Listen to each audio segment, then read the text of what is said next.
Oi pessoal, tudo bom? Deixa eu só aproximar um pouquinho mais aqui, beleza. Falando sobre o Grande Prêmio da Bélgica, eu fiz um vídeo curto, postei no meu Insta. Eu acho que esse vídeo eu vou postar no Insta também. Vou postar. Então, já avisando, aqui no Instagram, me segue no Apex da Curva, link na bio, tá? E aí vocês vão ver vídeos mais longos, mais aprofundados aí, com explicações, com tempo de explicação, né? Porque fazer às vezes um vídeo de 15 minutos no Instagram é um saco, né? Falando sobre o Grande Prêmio da Bélgica, penúltima corrida antes das férias. Essa semana ainda é Race Week, né? Você que ainda me vê nesta semana de 28/7, deixa eu ver até que dia que vai, até 2/3/8 ainda é Race Week, tá bom? E aí nós teremos umas férias de verão no hemisfério norte. Então vamos lá. Como foi a corrida de Spa-Francorchamps, Grande Prêmio da Bélgica? Não foi das melhores, né? Não foi aquela corrida, nossa, mas eu tenho uns pontos a falar. Não vou fazer, vou fazer um pouquinho diferente. Vou jogar minha cola aqui pro lado. E vou fazer um pouquinho diferente. Os últimos vídeos eu estava fazendo do último pro primeiro. Eu vou só trazer alguns destaques, tá? Eu acho que será mais produtivo. Vamos lá. Radiar em último, Colapinto, Sainz, né?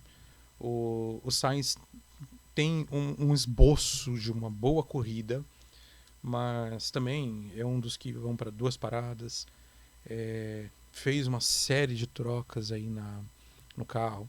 Então, porque um esboço, ele começa o final de semana bem, se classifica bem na sprint, mas na corrida mesmo. Então, assim, ele tem um esboço, mas ainda.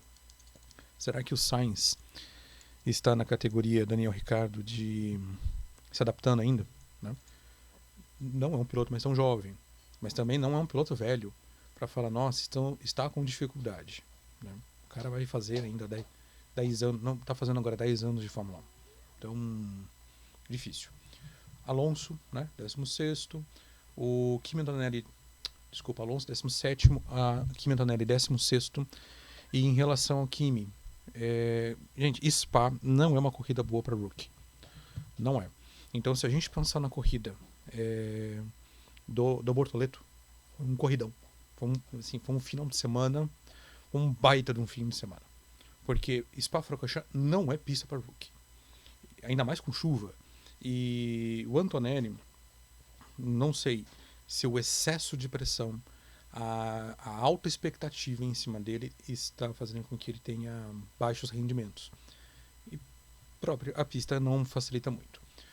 Ocon, 15º, Stroll, 14º, mais do mesmo. O Tsunoda, ele foi meio que traído pela própria equipe. Não estou falando que a equipe está tentando derrubar o Tsunoda, não é isso. O Tsunoda faz uma boa classificação, classifica em 7º e vem ali na zona de ponto constantemente. Só que na hora do pit, quando até a Juliana Serrazoli trouxe no vídeo dela, que a Red Bull estava pronto para fazer a parada com os dois pilotos na mesma volta. E eles estavam esperando os dados do Hamilton. Hamilton é o primeiro a parar e colocar pneu slick. Eles estavam esperando quando dá a segunda parte de volta do Hamilton, eles chamam. Só que o Yuki tinha acabado de passar a zona de entrada do pit. E aí tem que esperar uma volta inteira. E temos que entender uma coisa: Spa-Francorchamps são 7 km de pista. É muito tempo. É muito tempo. Tanto que num grupo que eu participo, eu coloquei lá, falei, gente, eu acredito que a prova vai terminar por tempo. Por quê? A prova já começou com 1h45 de atraso. Então, assim, a partir de Spa 21, foi definido alguns pontos. Primeiro, cai de 4 para 3 horas a duração do evento. Então, o evento começou no Brasil, digamos, 10 da manhã. Tá? Então, ele iria até 1 da tarde.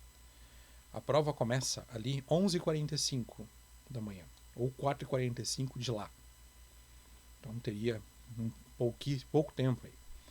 Acontece que a prova, uma vez iniciada, ela tem 2 horas de duração. ou 3 o tempo total do evento. De qualquer maneira, uma coisa iria conflitar com a outra. Quando a gente começa a adicionar isso, com pista molhada, início com safety car, não vai dar tempo. Não vai dar tempo. Só que a pista secou até de certa forma rápida. E a chuva não continua. Depois que a pista seca, a chuva não continua. E aí a gente começa a ver, opa, a coisa começa a melhorar muito. A pista começa a performar muito, ela começa a avançar muito a melhora dela. E é onde o Tsunoda acabou se lascando. Porque esse período de uma volta inteira, a diferença do slick pro Inter estava dando de 3 segundos. É muito tempo. Muito tempo. Nessa, Tsunoda foi lá pro fundo. E foi um dos que optou também aí por 2 paradas. E todos os que optaram por 2 paradas ficaram de 12º para trás. Não? Então o Yuki foi muito mais um azar mesmo na primeira chamada. E aí tentou buscar, tentou correr, vai consumindo muito pneu. Não é uma pista que estava com uma temperatura que mantivesse os pneus. Então quem estava querendo avançar muito acabava comendo. Foi o caso do Yuki. O Nico termina em 12º, foi o primeiro dos que fizeram 2 paradas. Então o Nico, ele mesmo avisou que os pneus acabaram. Os pneus acabaram. Ele dá um salto porque ele para junto com o Hamilton. O Hamilton para e o o Hulk, logo atrás entra no pit e eles fazem um undercut gigantesco. Eles saltam para 7º e 8º. O Hamilton vai para 7º e o Hulk em 8º. Tanto que ele volta à frente do Gabriel Bortoleto. O Gabriel volta em 9º. Então volta os dois, um colado com o outro. Só que os pneus do Hulk acabaram. Então, das duas, uma. Ou você entra no pit, põe pneu novo e tenta começar a fazer um passadão, ou tenta se manter com o pneu do jeito que estava. Eles optaram pela opção do passadão, mas não foi o suficiente. O Hulk ele volta em 15º e termina em 12º.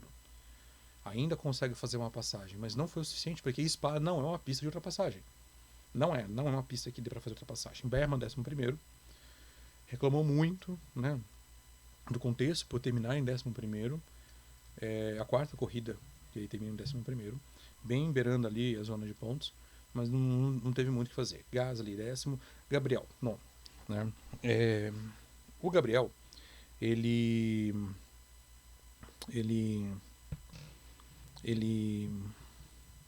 eu queria falar uma coisa, acabei engasgando aqui. Ele termina em 9º, tanto na sprint quanto na corrida. Ele larga em 10º, termina em 9º. Puxa, né? Não ganhou muito. Gente, precisamos entender um ponto. Uma coisa que aconteceu que foi muito interessante. O Gabriel, no pós-corrida, ele fala que ele, depois de Silverstone, ele resolveu ser mais cauteloso. Não ia fazer peripécio, não ia fazer uma tática maluca. Então ele falou, vou fazer o que o líder fizer, que é a tática mais conservadora. E ele entra, no mesmo período, entra, faz o pitch e faz a corrida dele. E ainda mete um louco no rádio, né? Um tipo, Nico, o Gabi tá mais rápido. Ultrapassa o Gabriel, o Nico, tenta chegar no Lawson, né? Termina até próximo do Lawson ali, termina 3 segundos do Lawson, não foi o suficiente para poder ultrapassar, mas dá uma encostada. E ele abre muito pro Hulk.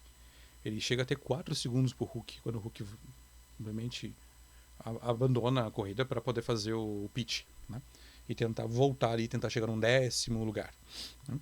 Mas o Gabi faz uma corrida muito boa, se mantém, não tem erros. Essa temporada do Bortoleto é uma temporada para ele aprender a gerenciamento de pneu, não fazer cagada na corrida. Então, pista molhada, aprender a se manter na pista, aprender a se manter com pneu slick na pista e aprender racing, que é uma coisa que o Gabi não tem ainda. Por que o Hülkenberg consegue fazer grandes corridas, sair lá de 19º, 18º e pontuar? E o Gabriel não. Porque o Gabriel não tem racing. O Gabriel está aprendendo racing, a desenvolver o período de corrida. O Gabriel não tem isso muito aprimorado. E está aprendendo. Então, quando você vê o Hulk 19º, o Gabi 17º e o Hulk termina na frente, é porque o Huckenberg tem simplesmente 230 corridas a mais que o Gabriel. Ponto. Isso faz diferença. O Hulk já passou por tudo quanto é tipo de carro. Por carro ruim, por carro péssimo, por carro horrível, por carro mais ou menos. O Hulk nunca teve um carro bom. Pode ser que até a Renault de 19 era um carro parecido com um bom, mas não era um carro bom. Era um carro para disputar. O Hulk, pode ser que até a Racing Point de 2020. A Racing Point de 2020 era um carro melhor. Eu acho que foi o melhor carro que ele pegou. Na minha opinião, foi o melhor carro que ele pegou. Que ele pegou 2 vezes entrando no sapetão. Inclusive, na segunda vez, ele classifica em terceiro. Então, o Hulk nunca teve um carro bom. Então, ele sabe pilotar carro ruim. Ele sabe pegar uma tranqueira e desenvolver esse carro. E com toda a experiência, ele sabe como é pilotar em chuva, pilotar no seco. Todas as características que o Gabriel está desenvolvendo. Esta primeira temporada do Gabi é desenvolver racing, né? Aprender a qualificar. É isso. Não tem outra coisa. Então, para mim, foi uma excelente corrida. Fora que ele se impôs o fim de semana inteiro. E ele foi sólido. Né? Depois nós temos Lawson. Hamilton foi piloto do dia. Acho que muito mais pelas ultrapassagens. Tudo bem, um piloto que larga lá atrás e termina em 7º, ok? Albon, Russell, Verstappen. Aqui tem um ponto. Porque até eu falei assim, eu não vou ficar passando piloto a piloto, né, como das outras vezes, mas eu vou pegar o panorama. O Verstappen faz uma reclamação que é o seguinte. A Fórmula 1 precisa declarar que ela não vai mais correr em chuva. Né? A Red Bull faz um acerto de chuva. Porque veja só, a sprint, a Red Bull faz um acerto para seco. E o Verstappen vai e ganha. Se o Verstappen tivesse um acerto para seco, ele ganharia? Acho que não. Por quê? Porque a sprint é 1/3 da corrida. Então, o que o Verstappen faz? Acerta o carro para o seco. Acerta o carro para velocidade em reta maior. Porque nós temos a Eau Rouge e a Camel. Quando ele mergulha na Eau Rouge e sai para um retão, ele está pegando com um carro com menor arrasto aerodinâmico, ele consegue mais velocidade. Na chuva, não tem isso. Ele tem mais arrasto. Porque ele precisa estar mais estável. E qual é o problema? São dois dos problemas que nós temos na chuva.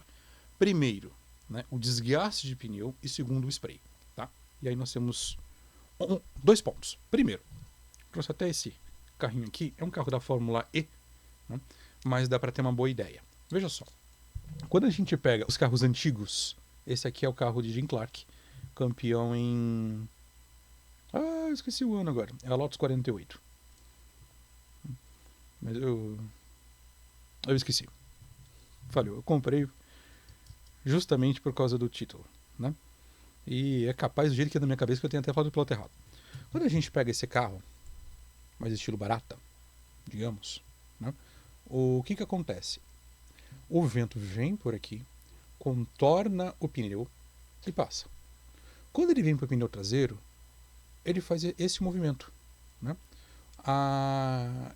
O vento faz isso daqui. Então a água também vai fazer esse movimento e joga para baixo. Vou pegar um que meu filho montou, um legozinho aqui. Os carros antigos, não de efeito solo. Sem efeito solo, o que eles fazem? O vento vem para cá, contorna o pneu, até levanta.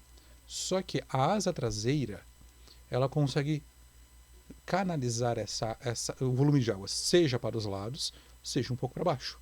Bom, até aqui tudo bem? Quando a gente pega um carro efeito solo, o que acontece? Toda a característica está no assoalho. Está aqui embaixo, nos túneis de Venturi. Então o vento vem por aqui, canaliza, faz com que o carro grude o máximo possível na pista e é jogado para cá. A norma técnica que fez os carros serem voltados a efeito solo a partir de 22 faziam com que o ar sujo não fosse jogado para cima e refletido para o carro de trás. A partir da diretiva, no meio de 22 e no começo de 23, isso mudou. Porque o ar que é jogado para cima ele começa a ser mais sujo, fazendo com que o piloto que vem atrás, então eu tenho dois pilotos, quando este de trás aproxima muito com o da frente, ele pega o ar da frente, o ar que vem saindo daqui, e ele começa a ter turbulência, ele começa a não se estabilizar, começa a aumentar a degradação de pneu. Tudo bem até aqui? Beleza, veja só. Por que eu estou explicando isso? Quando a gente está falando de chuva, nós temos duas características. Primeiro, o pneu azul, pneu de chuva extrema, ele tem a capacidade de retirar 85 litros por segundo. 85 litros por segundo. Então, quando o pneu... Por que os pneus do nosso carro são frisados? Porque quando começa a chover, não dá para a gente encostar o carro, faz a troca dos 4 pneus para pneu de chuva. Ok? Então, os nossos pneus, isso é um dos motivos, são frisados. Quando começa a chover, a água passa pelos frisos e são jogados para trás. Quando o carro de Fórmula 1 está passando pela chuva, a água entra pelos frisos e são jogados para trás. Lembra do túnel de Venturi que eu falei? Em função da chuva, o carro é aumentado a altura um pouquinho, alguns milímetros, que é o suficiente para a água passar e ser jogada para cima. Ok? Por isso um teste que a Fórmula 1 fez de calota, de tentar jogar água para baixo. 80 até 85 litros por pneu jogado para cima de água, com a força do efeito solo. Isso daqui vira mais do que um spray, isso aqui vira uma chuva para o cara que vem atrás. Então, o cara que está atrás, ele começa a ter perda de visibilidade. E quando ele está aqui, a água vem e começa a atrapalhar a performance do outro carro. Então nós temos dois problemas. O pneu, que além de esfarelar mais rápido, ele é muito mole. Ele tem uma capacidade muito forte de jogar. Ah, por que diminuir então de 85 para 60? Não sei. Tá? Mas ele é muito mole. Segundo, com o efeito solo, toda essa potência de água é jogada para o alto, não é jogada para fora. Ah, mas os carros lá atrás, com o efeito solo, também andavam na chuva. Andavam.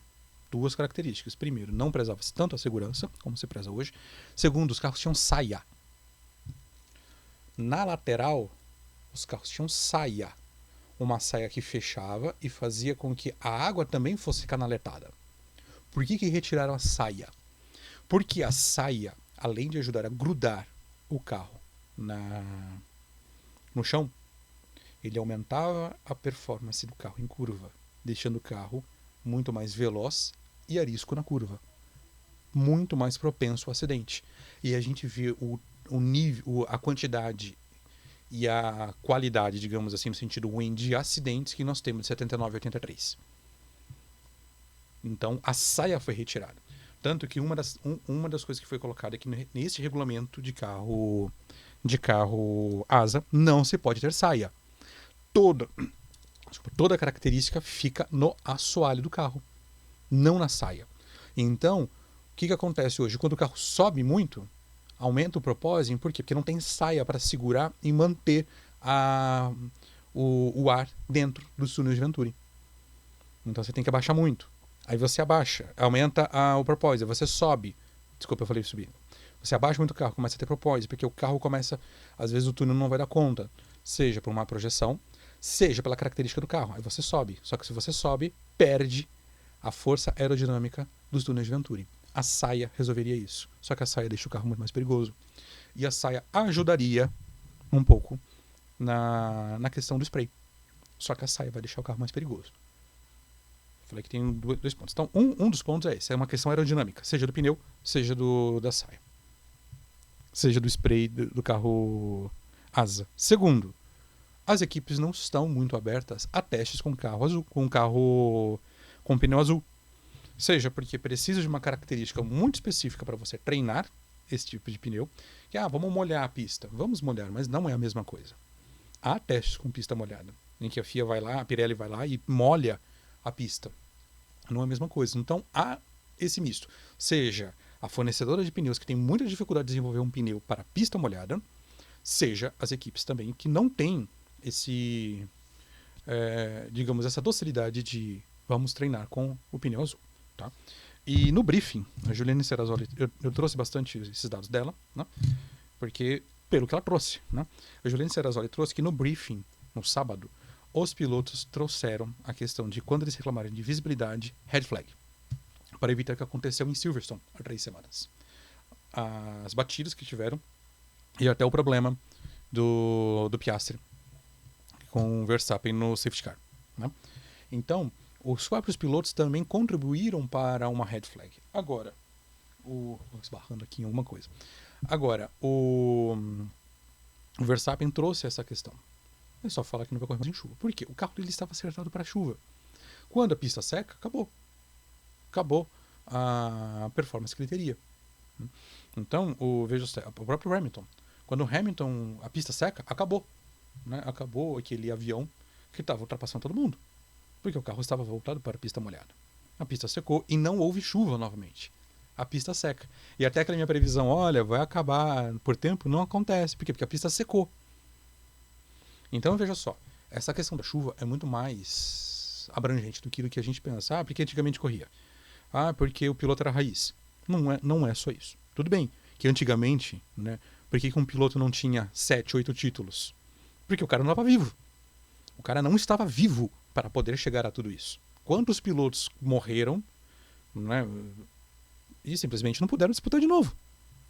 Essa é uma das razões. Né? Hoje nós temos mais segurança. Então são vários fatores que levam a hoje termos dificuldades com pista de chuva, com pista em chuva, tá bom? Então, quis pontuar isso que o Max trouxe, porque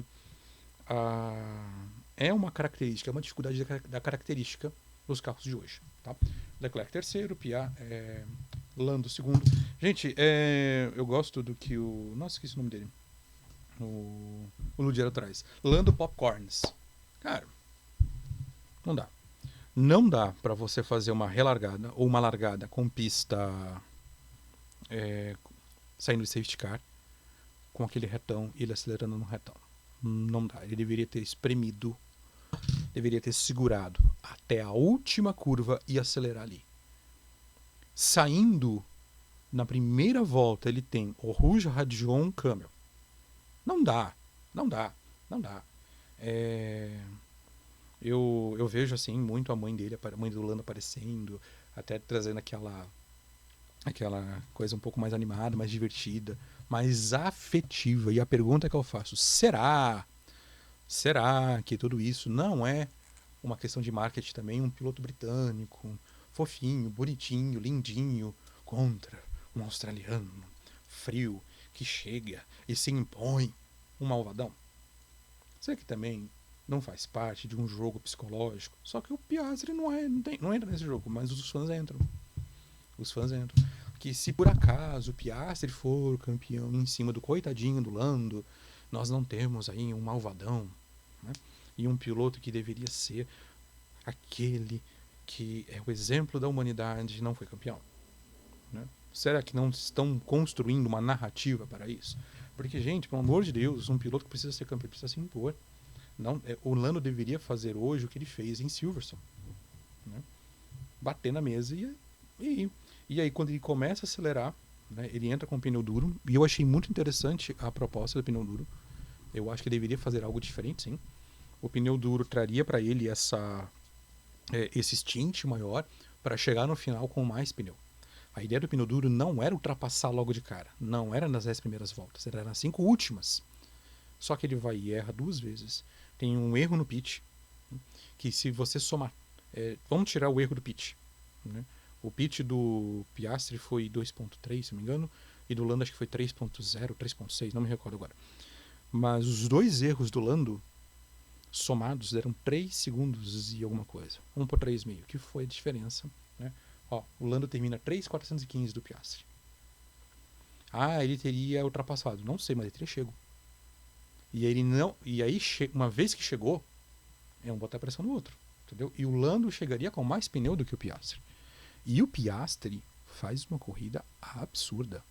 Porque ele aprendeu com o erro dele. Ele aprendeu com o erro na sprint. Quando o Verstappen ultrapassa ele, e ele faz a mesma coisa no Lando. Ele cola no Lando, não deixa o Lando abrir, e ele ultrapassa como foi ultrapassado pelo Verstappen. Olha a capacidade de aprendizagem rápida do Piastri. Jules Ferrand disse que, falando sobre o Piastri, né, ele falou por que o esforço no Piastri, de levar o Piastri para McLaren, porque ele falou, o moleque é um capeta. O moleque, ele é um cara assim que vai dominar, assim, ele vai ser muito bom. Será que não estamos construindo um novo Verstappen? E um cara que vai se impor aí e iniciar um novo domínio? Pode ser? Pode ser, porque ele está aprendendo muito rápido. Há um ano, né, até foi... Eu não lembro quem que trouxe. Na semana que vem estaremos na Hungria, que foi a primeira vitória do Piastri há um ano.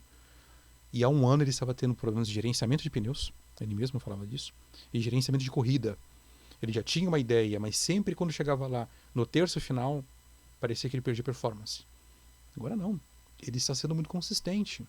Ele aprendeu com o erro dele em Silverstone, aprendeu com o erro dele no sábado no sprint e aplicou isso. E venceu. Não foi uma vitória, nossa, ele arrebentou ali. Ele, quando o Norris se aproxima, ele mostra que tinha um pneu. É muito mais uma vitória moral. Ele se impôs moralmente do que, digamos, categoricamente, né? Então, terminou 3 segundos à frente. Não foi uma coisa de 20 segundos, 15 segundos. Nossa, ele se impôs no fim de semana. Não, ele mostrou psicologicamente que ele está amadurecendo e ele está mostrando esse título vai ser meu. Então, Lando, se você quiser, tem que fazer algo muito diferente. Deixa eu ver, eu acho que eu falei de tudo, né? Então, falei dos pitstops, falei da chuva, né? Agora, Piastri tem 266 pontos contra 250 do Norris, são 16 pontos. A coisa está aumentando, A hora que ultrapassar uma vitória, né, e eu tenho uma visão que é o seguinte, né, posso estar errado, tenho uma visão que é o seguinte, quando terminar a temporada europeia, se a diferença for de até 20 pontos, esses dois vão tentar se matar. Assim, num outro sentido, né? Vai começar vou dizer aqui, um Nico Lewis. Né? Não vou falar por cena, que acho que é muito forte. Mas eu acho que vai acontecer isso. Agora, se terminar a temporada europeia com mais do que uma vitória de distância, aí a vaca foi pro brejo. Porque depois vão vir Singapura, Brasil, México, Estados Unidos, onde são pistas, de uma certa maneira, muito mais aleatórias. Muito mais aleatórias. Bom, nossa, 27 minutos, quase 28.